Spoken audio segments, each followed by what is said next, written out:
Okay.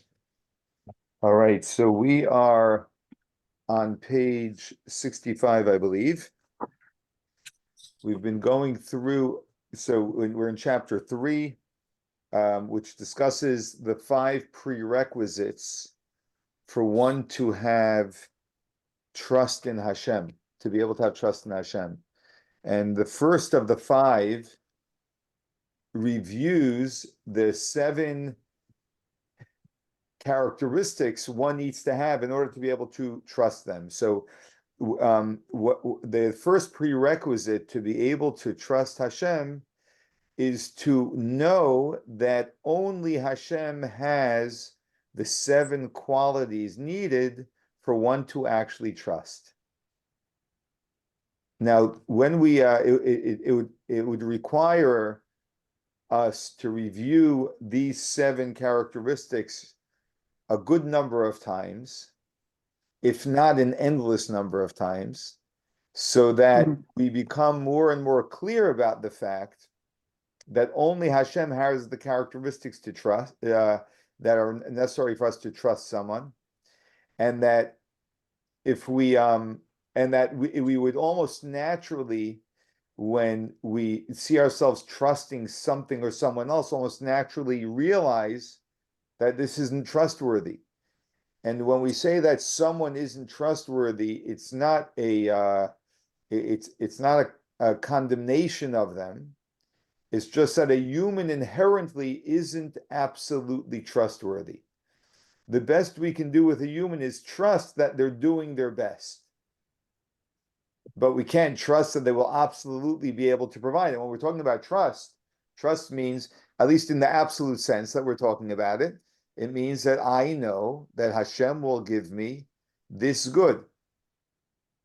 And there's no way that we can trust a human that way. And by reviewing the 7 characteristics, we know that the first, we're up to the 6th, I think, which we may have. I think we did the 6th last week. So that firstly, that Hashem is compassionate. So not all humans are compassionate. And although actually a fundamental characteristic of a Jew is that a Jew is compassionate.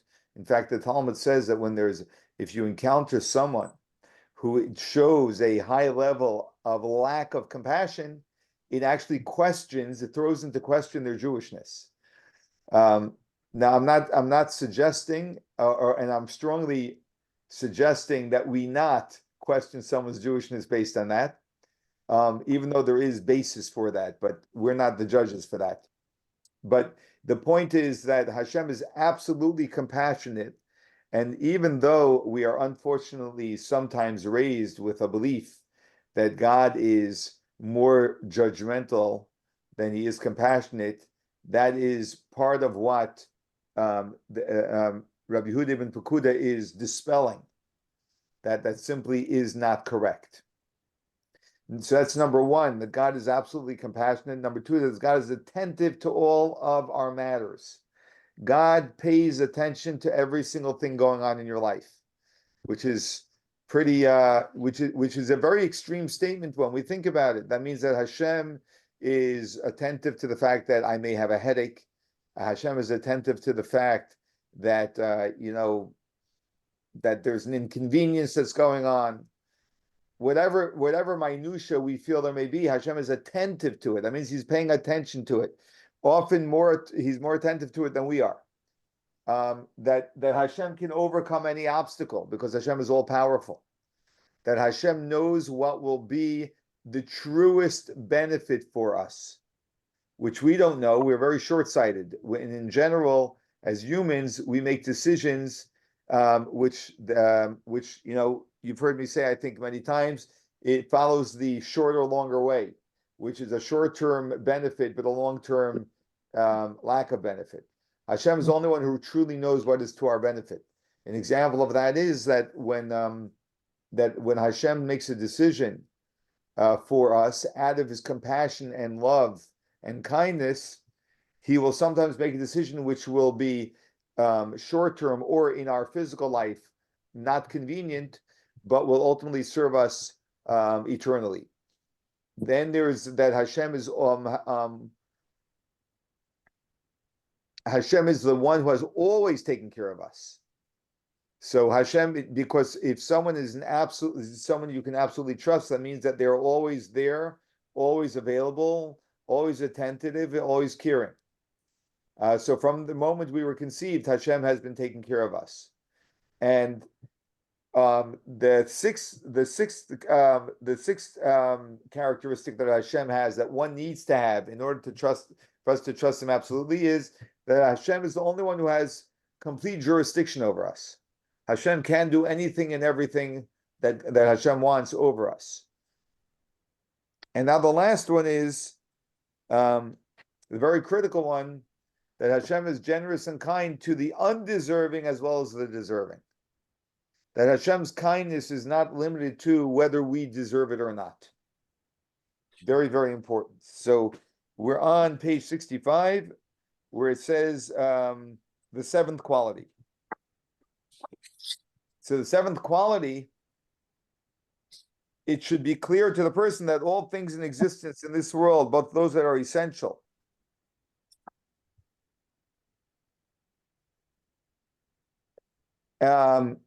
referring to the beings and objects themselves that were brought into creation, and those that are incidental, referring to the events that happen to those objects and beings. In other words, the primary, the things which are of primary purpose are the things that Hashem creates as essential existence. And then there are incidental things. Nothing is really incidental, but they're incidental in the sense that they are what we, we can refer to as supporting characters. That there are events that happen in order to support getting things to go where they need to. That they have a clear and defined limit, and it is impossible to add or subtract from the limit that God, may He be blessed, has decreed. That Hashem determines exactly the length, the size, the limit of every single thing that He creates. And a person cannot change an object's quantity, quality, time, or place. He cannot increase that which was decreed to be few, nor can he decrease that which was decreed to be many. It's not possible for us to change that which Hashem determines is going to be a particular way within a particular amount for a particular length of time. Oh.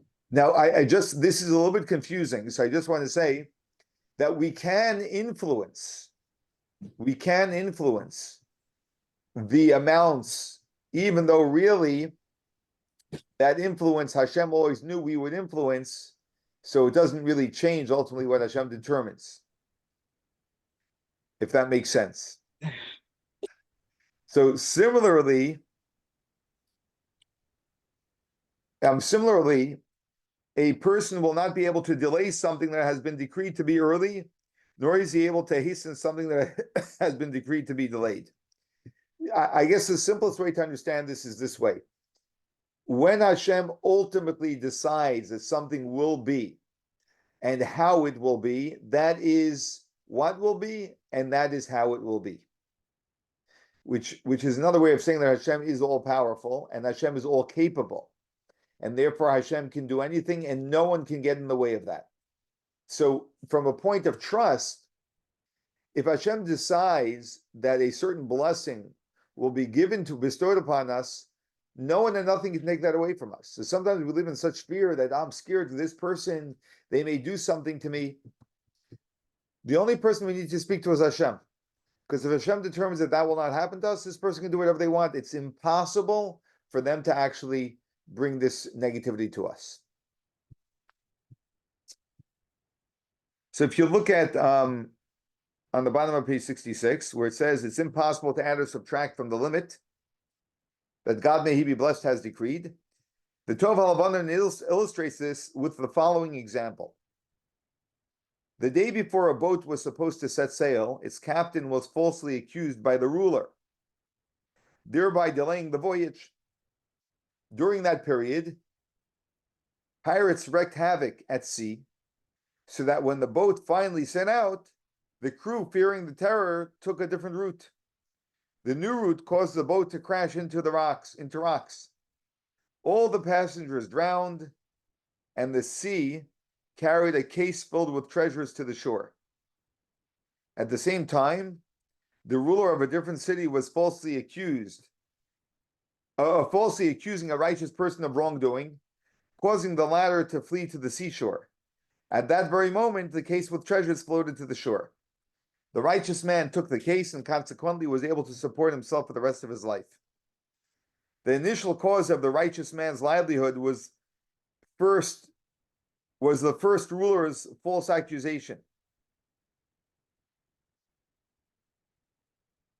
Had the captain set sail earlier, before the pirates began their terror, he would not have traveled the dangerous alternate route that caused the ship to crash. The second cause was the pirates wreaking havoc at that very time. The third cause was that the case was able to float away since it was on the boat. The fourth cause was the sea's current pushing the case toward the specific shore. The fifth cause was the ruler's accusation against the righteous man at that very time. The sixth cause was the righteous man's decision to run away. The seventh cause was his decision to run at that very time to that very location. Behold, none of these happened accidentally. Rather, God in his wisdom coordinated that everything happened in its time and place. Not only was the drowning of the crew and breaking out of terror at sea all by divine decree, but the simultaneous coordination was all effected through God's wisdom to execute his will and decree. Understand this, for it is deep, and this is the author's intent.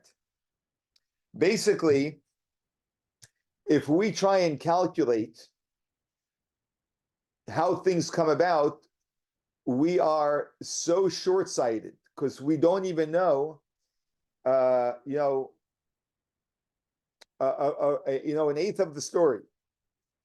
By the way, he could take this story a lot further and speak about how, what led in history to this ruler being the ruler and to this person being the captain of the ship, and to what, the upbringing of the pirates. I mean, it can go on and on and on, where there's no way that we can fathom understanding the endless number of events that bring something to its present moment. By way of example, for some reason I was thinking about this. This is the way it struck me when I saw the news yesterday about the drone that hit an army a U.S. Army base in Jordan, unfortunately killing three U.S. servicemen and injuring many others.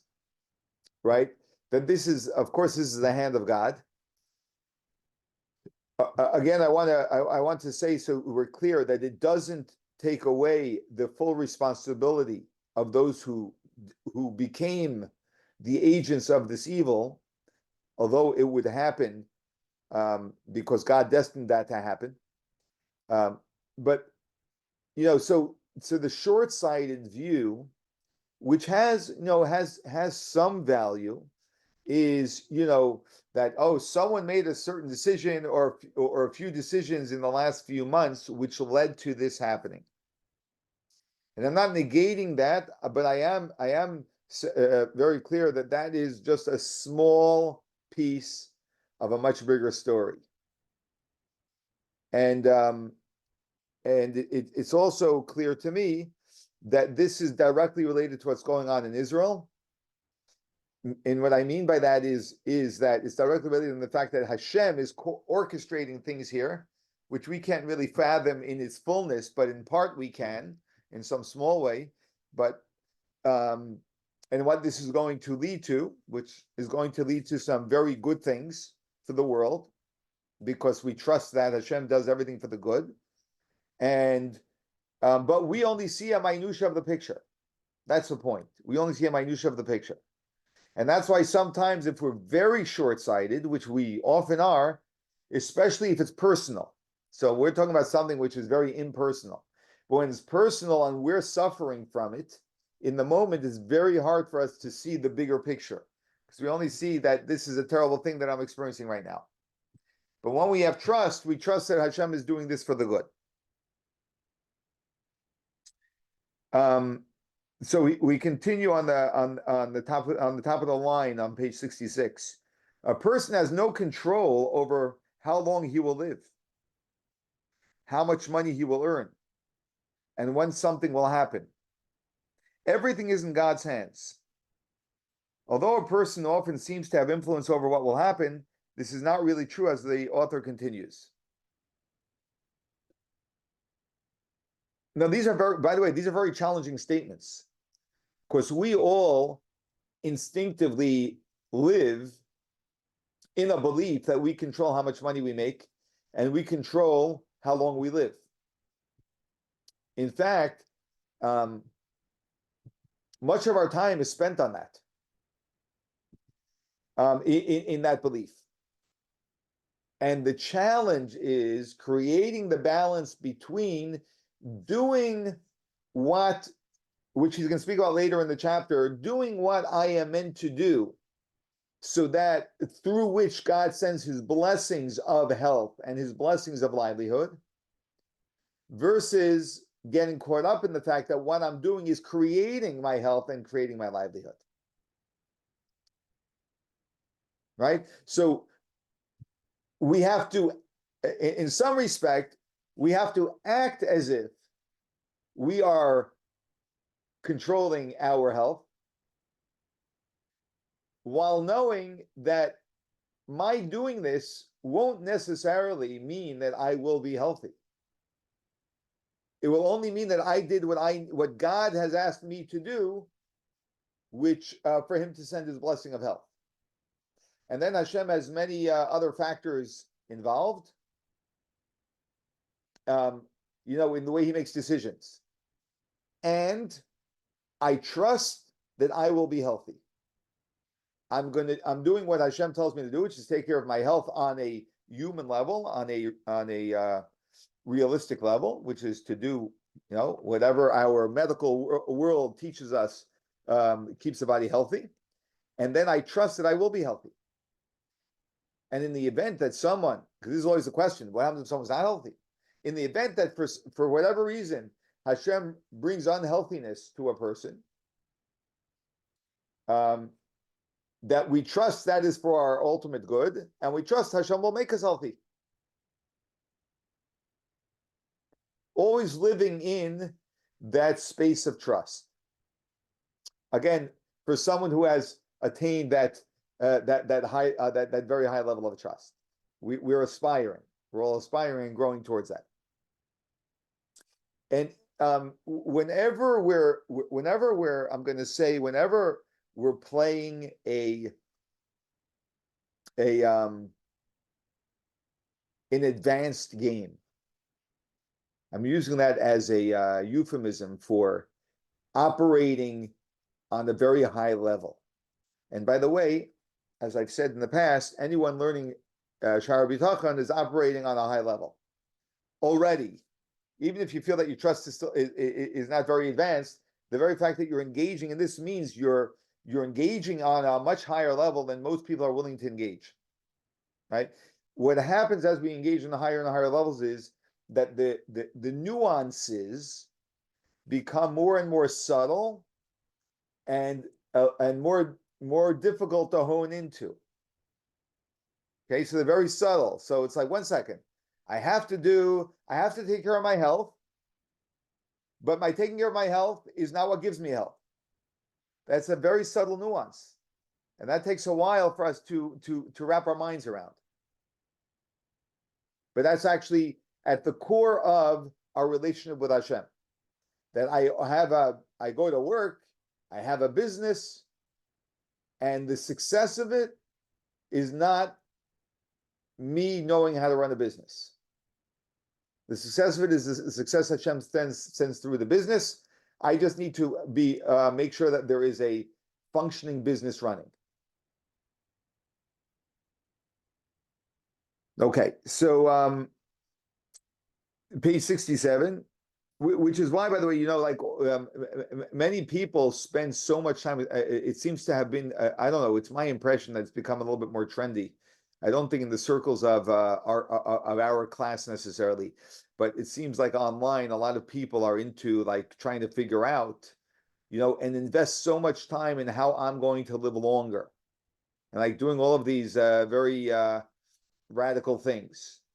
And I question very strongly from a point of trust and faith in Hashem, whether a person, such people are wasting enormous amounts of their human life doing things which really have no impact on their on the length of life. Because all we're called upon to do is, not that it's all we're called upon to do, it's a lot, but is taking care of our health. We're not finding some strange things that we need to do every single day for X amount of time to make sure that that I have to chew my food for a certain amount of time, that I have to sleep extra more hours than an average person does. All of these different things that people come up with, whatever that are going to make me live forever, or whatever people are trying to achieve.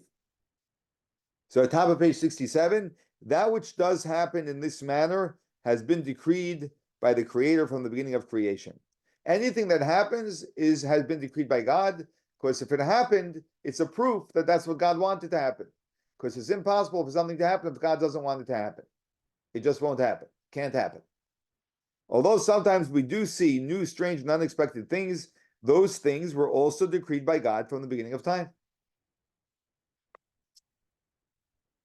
So simply, all the prior decrees of God that were in the foreknowledge of the Creator were decreed in such a way that they have direct causes for their occurrence, and those causes have prior causes. He's basically saying what this very nice analogy we had before is, with the ship that capsized and the pirates and everything. There are so many things that lead to a single result that it's really unfathomable for a human being to be aware of all of those things. Now, we are only responsible for what we know and what we can decide.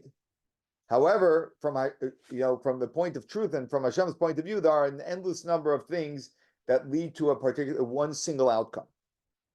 However, someone who doesn't contemplate the manner in which the world is run, when seeing a change in reality, will think that it is the new cause that forces a change in reality, and they're being turned from one matter to another. People will simply just say, oh, because of this happened. Now it may be true that this played a role in this happening. It may be true that this plays a significant role in this happening, but it's also true that there are many other factors that played a role in even this being able to happen to cause this.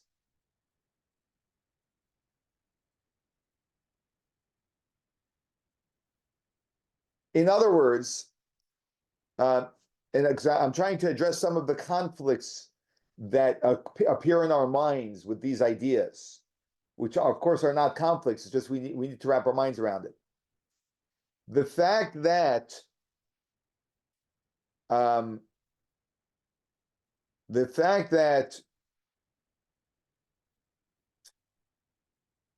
a person chose to do something to hurt another person is a choice the person made to do bad, which they are fully responsible for. The fact that this bad thing happened to the other person that they did it to is directly because God wanted that bad thing to happen to this other person, not because the first person chose to do something bad to this other person. Because if God did not want this bad thing to happen to the other person, the person choosing to do the bad would never be able to effectuate it. It would be impossible for him to actually do it to the other person. So there's responsibility on the side of the person who does the wrongdoing, while the person who's the recipient of the negativity should be clear that this happened because Hashem wanted me to experience this.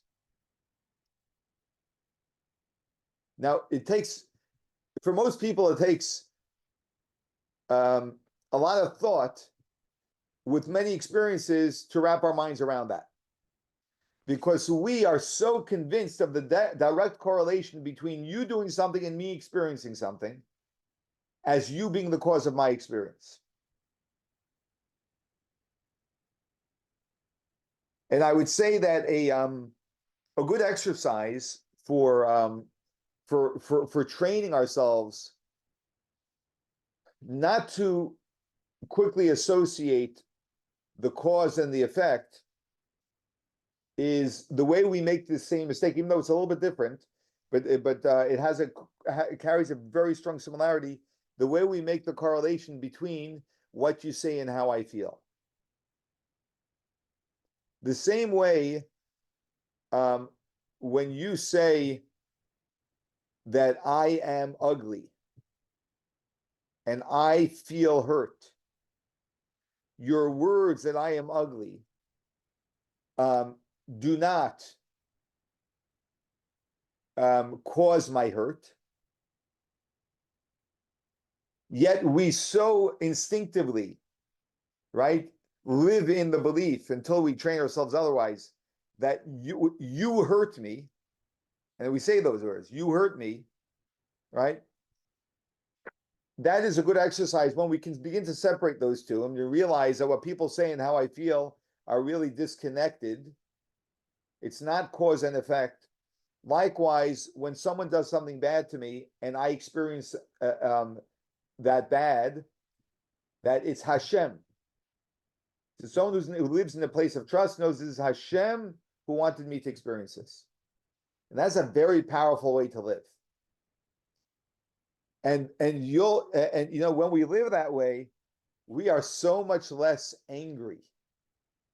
Right? Because we're not angry at people. It's sad that this person does bad things. And the fact that I'm the one who is the recipient of that bad is because Hashem wanted me to experience this, which has nothing to do with, had this person not done it, someone else would have done, Hashem would have had this happen to me one way or another.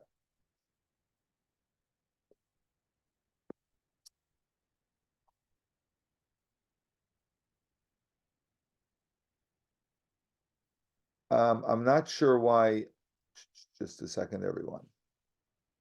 Oh, there it is. What then is the role of Tehillim? That's a great question. The role of Tehillim is our influence.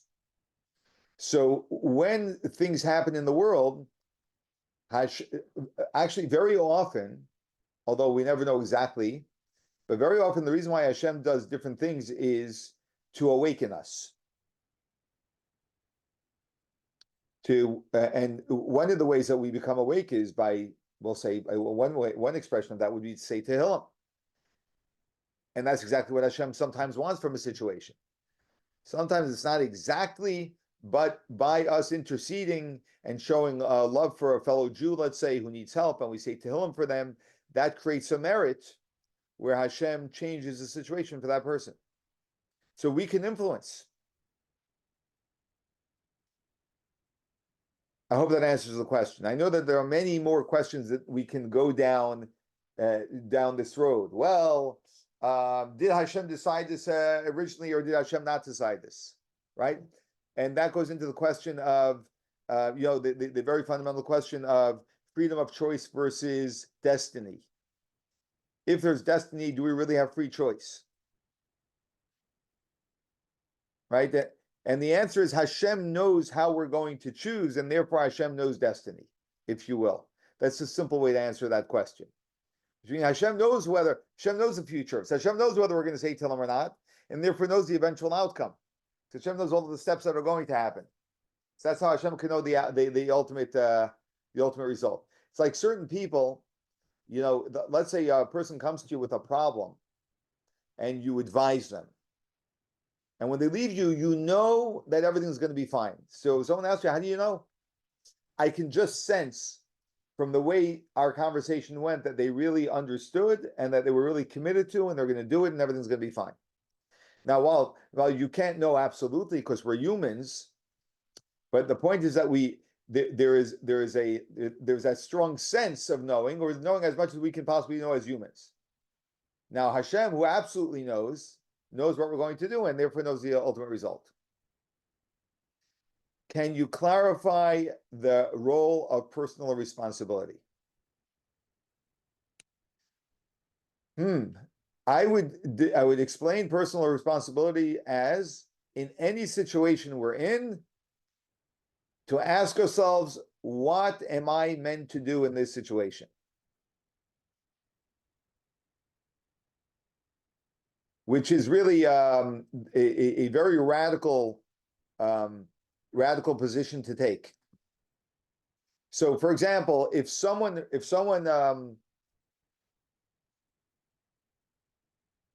you see, what's the opposite of personal responsibility? The opposite of personal responsibility is victimhood, right? That I am the effect of something. Personal responsibility means that how can I affect what's going on? Not how was I affected by what's going on, but how can I affect what's going on? Now, when we take personal responsibility radically, which we are meant to, then we radically change our lives in an unbelievable way. So no longer am I continuing to ask, why did this happen to me? Why did this happen to me? I'm clear. It happened to me because Hashem wanted me to experience this. Why does Hashem want me to experience? Why does Hashem want me to experience this?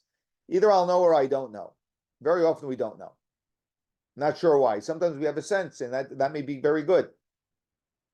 But regardless, what am I supposed to do about this? What would be the most productive thing I can do about this? That's personal responsibility. Not being stuck in, why did this happen to me?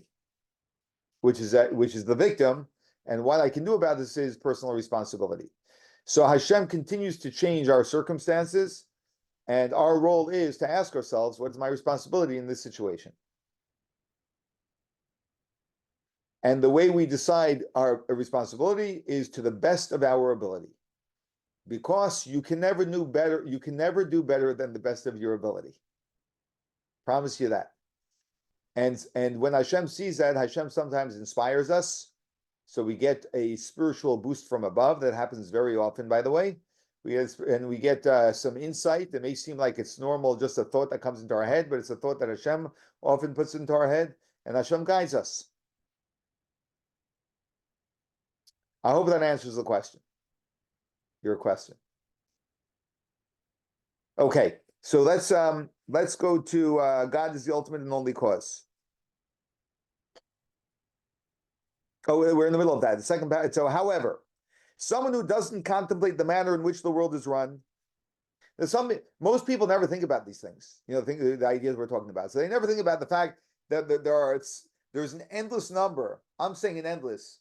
But even if you don't say endless, there are a series of causes that bring something about, not a single cause. So, however, someone who doesn't contemplate the manner in which the world is run, when seeing a change in reality, will think that it is the new cause that forces a change in reality, and they're being turned from one matter to another. They just think there's this one cause.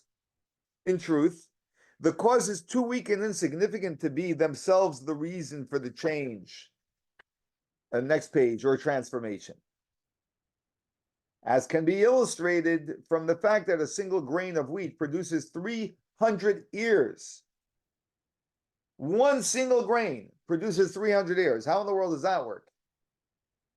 And each ear of grain has 30 grains, so that one grain is therefore the cause of 10,000 grains, for 10,000 grains, or close to that number to be produced.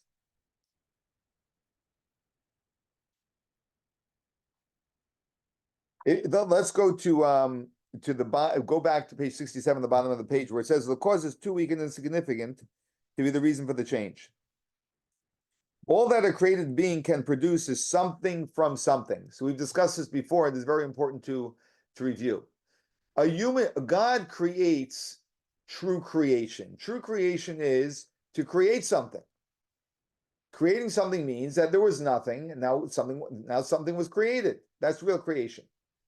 When you take something and create something, then you're not creating, you are reforming, reshaping. Nothing new was created. That's not creation. That's formation. We only form things. We never create things in the absolute term. Only God creates things. He can rearrange the form of material. That's something from something is rearranging the form of the material. It is only the infinite essence of God who always existed and has no cause for his being. In other words, you need to have those characteristics. To be a creator, you need to be a being that always existed and doesn't have a cause. Nothing is causing you to exist. If you're caused into existence, that means you're dependent on what is causing you into existence. God is independent, the only independent being who can create something from nothing. So only God can create something from nothing. The default state is nothingness. And it is God who creates and sustains all creations, not only their material, but their concept as well, from the nothingness that pre-existed that creation.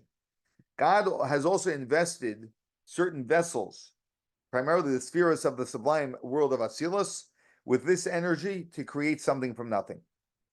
Therefore, if something occurs, it must be created by the will of God. If something is created, that means it is the will of God. Like we said before, God is aware of every single minutia going on in the world and in anyone's life because he's creating it, he's making it. A person who does not understand the affairs of the world will erroneously compare the creation of something from something with the creation of something from nothing, and think that a created cause has the power to produce something real. We're good, everyone? Okay. So let's jump to page 68. And let's go to the bottom of the page where it says other seeds that are sown and planted. All vegetation has this similar quality. Think about this, by the way. If you plant vegetables in the spring or whatever, if you plant anything, or if you don't plant but you have planted, just think about this. Or the next time you eat an apple or an orange and you see the seed, just think about this. All vegetation has this similar quality, that their full development is infinitely greater than the cause, the seed of the growth. This is similar to the concept of creation of something from nothing. It's similar to, it's not exactly, but it's similar to something from nothing, that the final product does not really exist in its original cause. He's pointing this out from the point of what he said, that one single grain of wheat produces 300 ears. How do you have 300 ears, where each ear has 30 grains, right? In one little seed. The reason for this is that the earth has an inherent quality that it contains in a more revealed manner, the infinite energy of the divine. It's because there's the infinite, it's not the seed, it's the infinite energy of the divine that God embedded in the ground, so that when a seed ferments or decomposes and then sprouts, it can therefore create, similar to the infinite essence of God, creations that express something from nothing. And it is because of this supreme divine quality that is contained in vegetation, that it has the energy to feed and sustain man and beast. It's the reason why, by the way, this is going on right now as well. I believe that there is a movement and there's a belief, probably by a philosopher with a degree from an Ivy League school, most likely, who's very intelligent, highly intelligent, and extremely logical, which is the key point, the key shortcoming here, that we are going to run out of food. There was this belief in the 1800s that if the population continues to grow at the speed it's growing, we're going to run out of food. By the way, the population today is way, way, way, way, way greater than what they imagined it would be. And we have plenty of food for the whole universe. The only reason why people are hungry, people die of hunger today, is only because of matters of distribution. It has nothing to do with a lack of food. And there are people today who are raising the same scares. And there are many reasons why today we have far more food than they were able to project. It has a lot to do with technology and our abilities, etc. But this is the human mind is a cesspool of fear. It's worthwhile noting that, because then you'll know that when you step out of your mind, that there's much less fear.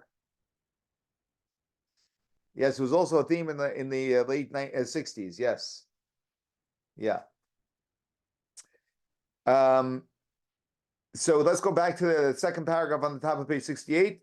Is it not apparent to a person's mind that the grain itself is too weak to be able to produce such a massive quantity? The same applies to all other seeds that are sown and planted. Similarly, we will say regarding the creation of human beings and other living creatures, which are created from a drop of seed. Here too, it is apparent that the drop itself does not have the power to be the source of the entire person. This is also evidenced from the fact that a large fish is created from a small egg of a fish. So although created beings seem to have the power to change the quantity and quality of other created beings, in truth, everything is a result of God's will. The created beings that seem like the cause of the changes that we witness are merely agents that God uses for that purpose. It is therefore, next page, 69, it therefore follows that when a person feels stress because of his financial needs and the like, or he overexerts himself in his efforts to provide for himself, it is due to a lack of understanding of God and how he runs the world. It's simply a lack of our understanding of how Hashem controls things. When a person troubles himself with efforts to provide for his financial needs or any other needs to hasten that which the Creator may he be exalted has decreed should be delayed, that means I'm trying to expedite my income.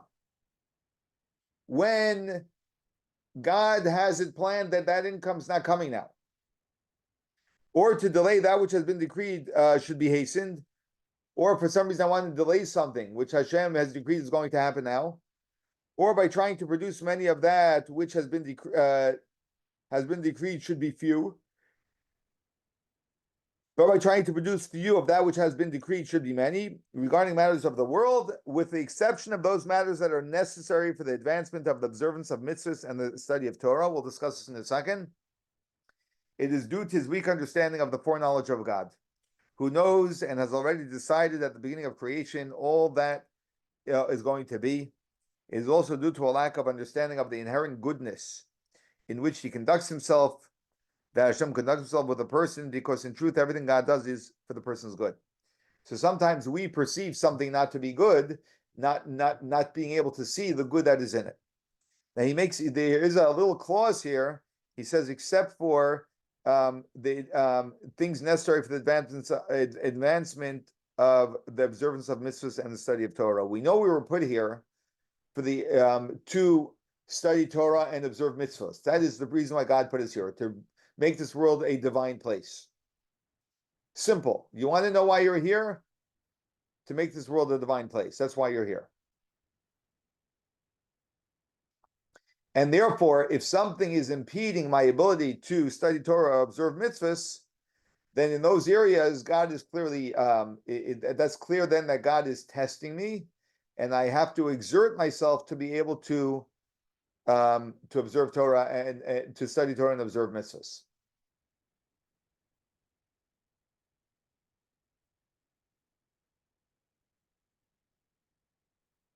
Let's read the bottom of the page. If God has decided that a person will have something at a given time, it will come to him at that time without his need to worry or overexert himself. He will not be able to make it happen earlier by exerting himself. Similarly, if it has been decreed that a person will receive a certain amount of money for his livelihood, it is not in his power to change it. Any extra effort a person puts into his livelihood or other needs is due to his lack of understanding of the ways in which God functions and his lack of belief in God's inherent goodness.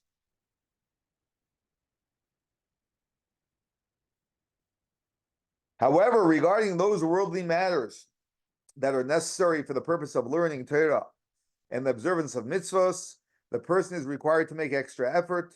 This is because when it comes to the service of God, we have the principle that everything is in the hands of heaven, aside from fear of heaven.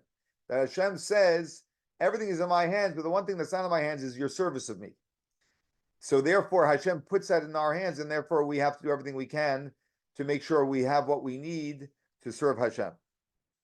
Since God gives a person free choice regarding these matters, it follows that he can and should make extra effort in these matters. This concept has already been alluded to by the wise man King Solomon when he said, "Everything has an appointed season, and there is a time for every matter under heaven." After saying this, he mentions 28 different things that have set times. As he says, a time to give birth and a time to die, until the end of the list when he says a time for war and a time for peace. Similarly, he says, for time and fate will overtake them all. These verses are cited as support that a person is not able to hasten that which has been decreed to be delayed or vice versa, because everything has an appointed season.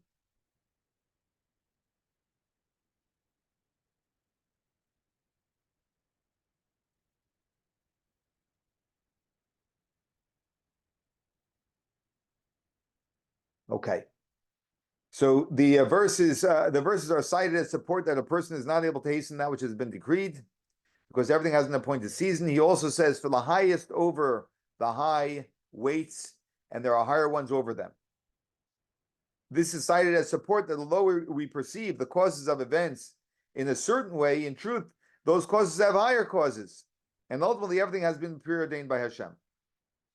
The ways in which the Creator upholds his decrees are too hidden deep and lofty for us to understand even part of them. All the more so are we not capable of understanding all of them. The verse already says, as the heavens are higher than the earth, so are my ways higher than your ways, and my thoughts are higher than your thoughts. Although there appear to be changes in nature, it cannot be said that God changed his mind, so to speak. Rather, at the beginning of creation, he decided that nature would change according to his decision at that time. As support for this super rational concept, the author quotes the verse, so are my ways higher than your ways, and my thoughts higher than your thoughts. So we can never fully comprehend God at all, and that's why we can't really understand what Hashem has planned. Okay, we just finished the first requirement one needs to know and internalize, as he said in the beginning, in order to be able to trust Hashem, and that is that these 7 attributes that we discussed, only Hashem has, no other being has. We really internalize that by thinking about that a lot and testing ourselves in reality with that, then we already have the first prerequisite in order to be able to trust Hashem.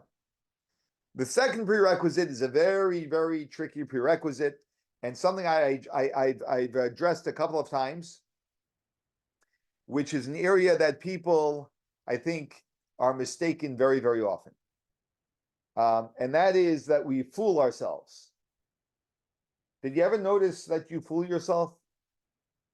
Fooling yourself means that you actually play games with yourself and convince yourself of things that simply aren't true. And we live in that belief sometimes. For example, sometimes we can refer to them as stories. The reason why, this or that is because such and such. And we can live in that story for many years until one day we realize, you know what? The reason why is because I'm scared. It has nothing to do with the fact that I had this in this childhood.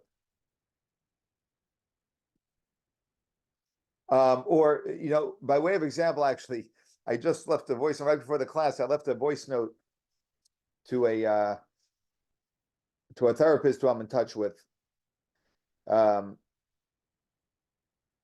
That she had mentioned that the education system that we have in our Jewish schools lends itself to the fact that people feel guilty and they think God is judging them, etc., etc. Which I agree with. But the voice note I left her is that it's my belief that even though it is true that the education system, the way it's often taught about, in our how matters of faith are often taught, lends itself to fear, living out of guilt and believing that God judges us and doesn't love us, etc. I also feel that we are primarily um, we primarily feel that we are being judged and that God doesn't love us out of our own natural predisposition, even more so than what the education system teaches. And as evidence of that, and again, this is really an opinion. It's a complete opinion. It's an opinion I believe is true at this point in my life. And I asked her, and I asked this therapist if she can tell me what she feels about what I said. So I didn't get the feedback yet because I just left her a message. But some people go through the same system and they're not affected by it. That they have a good relationship with God. And some people don't. And that has to do with the way we're designed, the way Hashem designed us and the way we react to certain things and how sensitive we are, etc.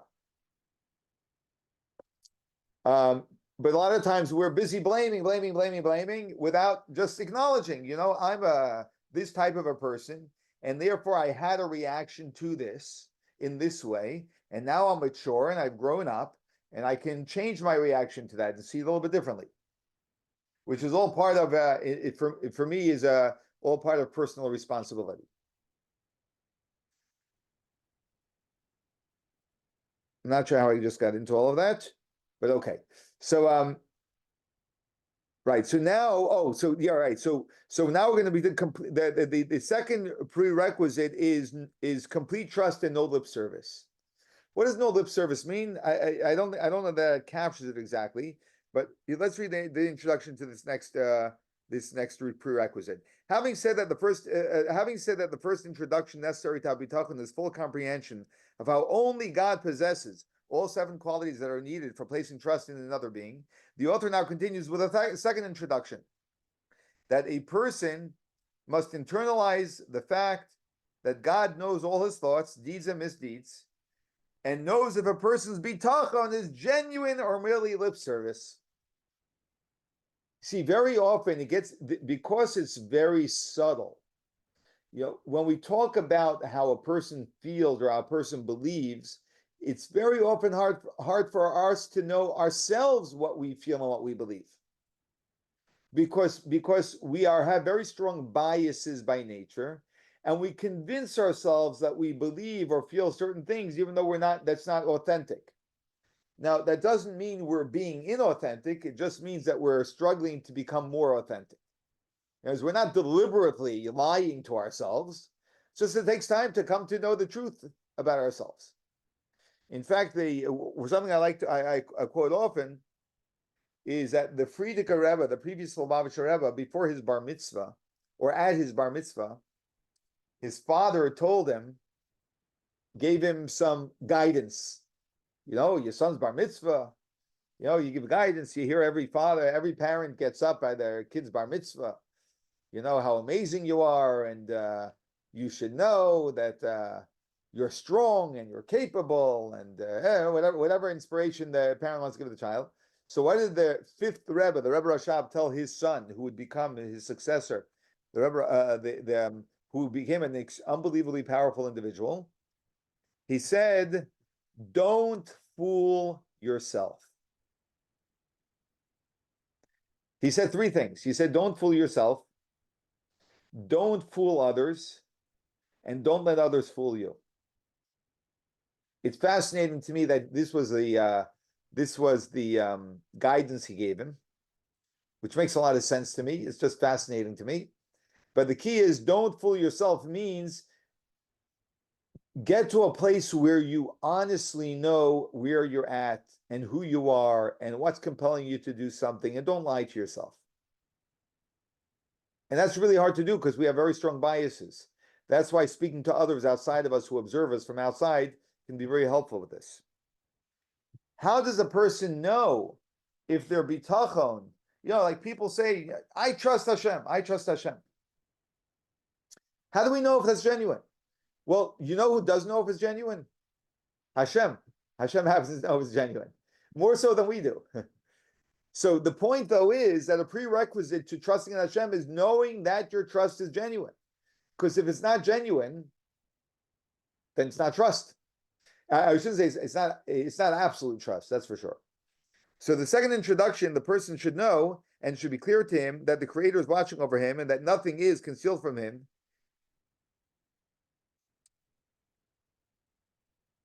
So the person should know and it should be clear to him that the Creator is watching over him and that nothing is concealed from Hashem.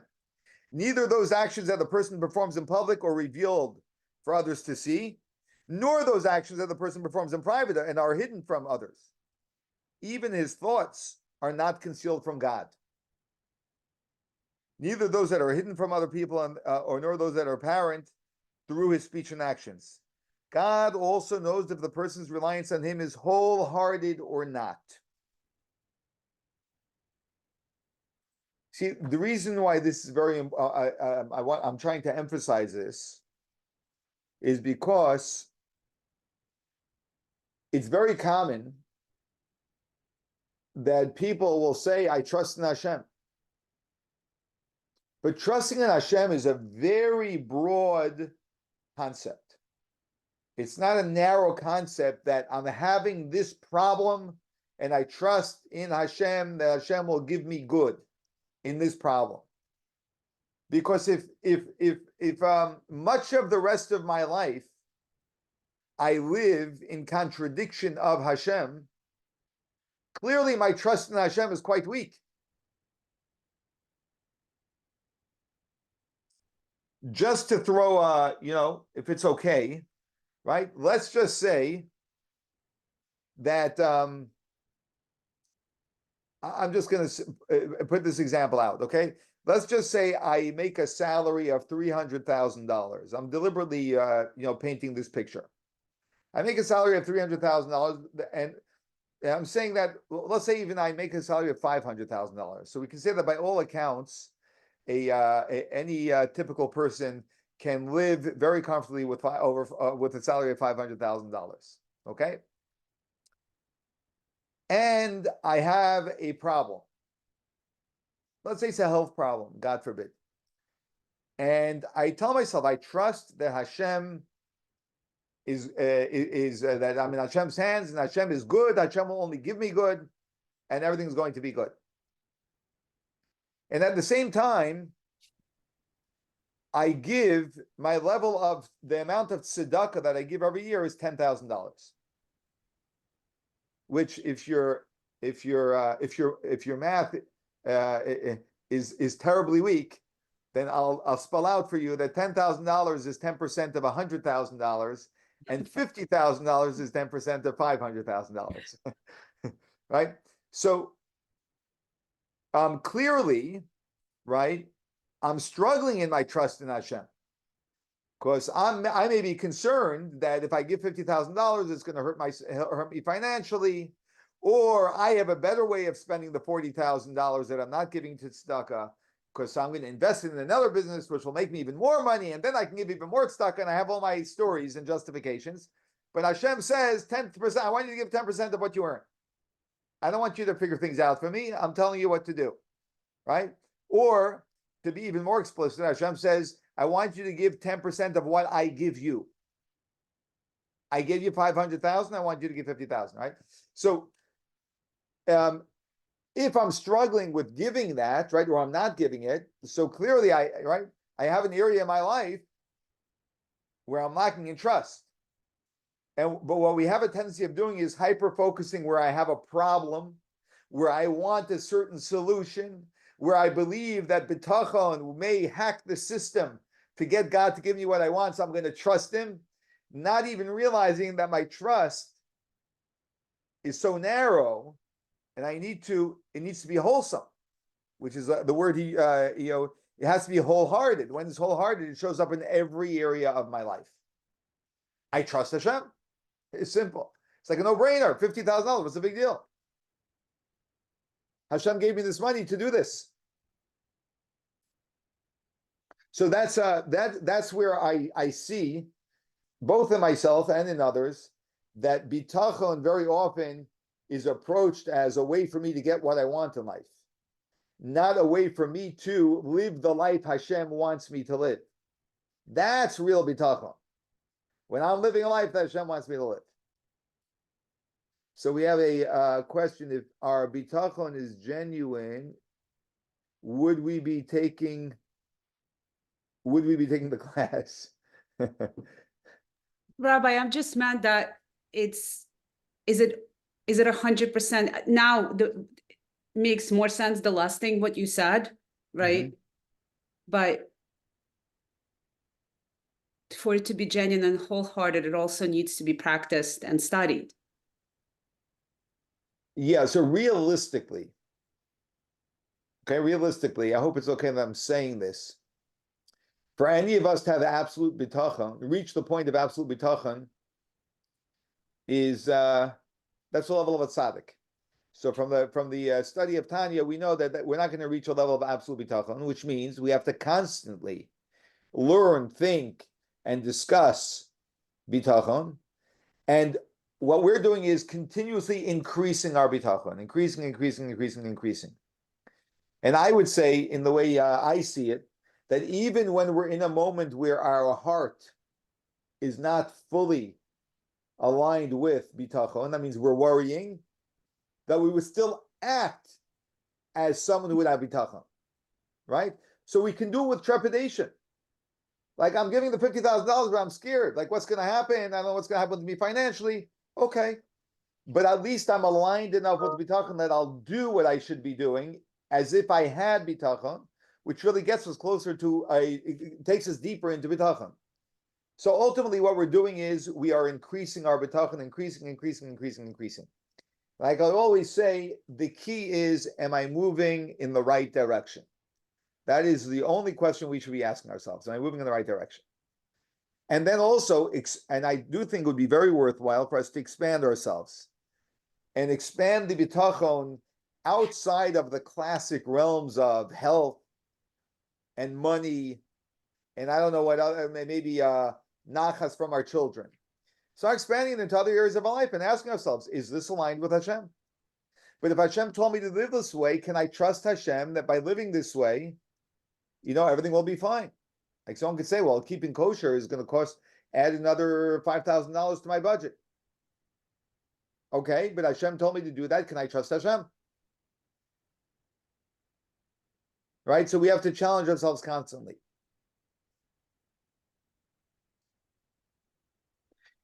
Can it be good for my family if I'm going to start keeping kosher, which means I can no longer go out to restaurants with my family where they make all of their celebrations, right?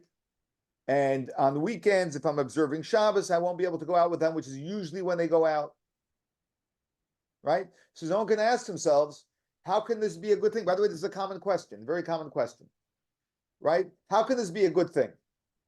I can't believe this is what Hashem would want, right? So, well, it is what Hashem wants. And Hashem tells us to do. So what would we need? We would need, even though I can explain to you realistically how it could play out in a beautiful way, but at least definitely at the outset and probably throughout as well, we would simply need bitachon, trusting that even though I can't see how this would play out, this would play out. Because I can explain to you on a realistic level why this is a beautiful thing and would be a beautiful thing for the whole family. But even without going there, it's just trusting Hashem, and it requires trust.